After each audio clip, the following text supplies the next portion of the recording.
smoothing the pathway for the husband and the son. Who have the lights? They are facing. It doesn't matter if they're off it. In a corrupt society, that's what happens. They are very, very corrupt. Unbelievable.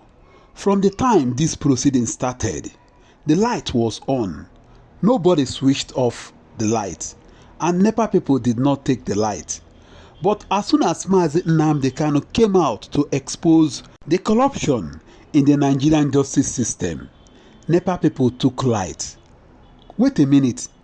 Is it that NEPA people are working hand in hand with the Nigeria Judiciary? What actually happened? Nnamdi Kanu was talking, and what he is saying is very important. Don't forget that when he started, somebody was trying to distract him from the other end, and he almost confronted him. So when they saw that he is not yielding, that he never wanted to stop, maybe they called NEPA people to take the light, or maybe they switched off the lights in the court. But Nnamdi Kanu is a very gallant person. He is a very resilient person. He never stopped. He continued with what he was saying. He was exposing the Nigeria justice system. He was exposing the judiciary.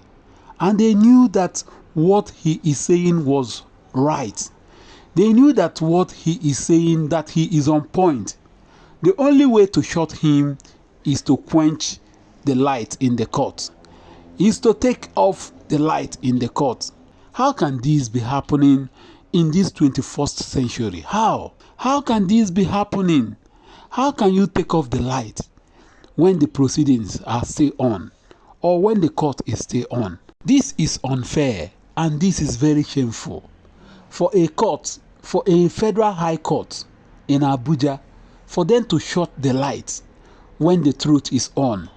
When Nnamdi Kanu is exposing what is happening in the Nigeria justice system, who actually took off the light?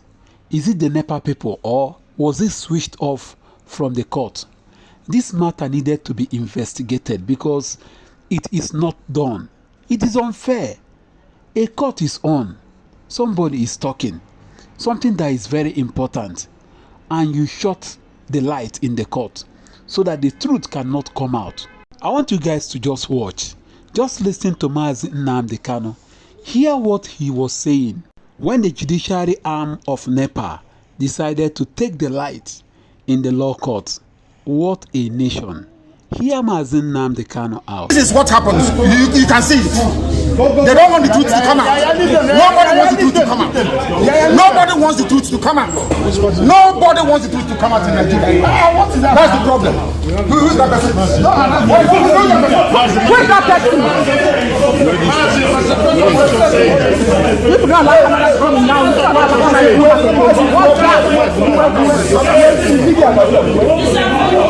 Binta Nyako's husband and son are facing corruption charges. They sent her to my case so they can release or smoothing the pathway for the husband and the son. Who have the lights? They are facing. It doesn't matter if they're off it.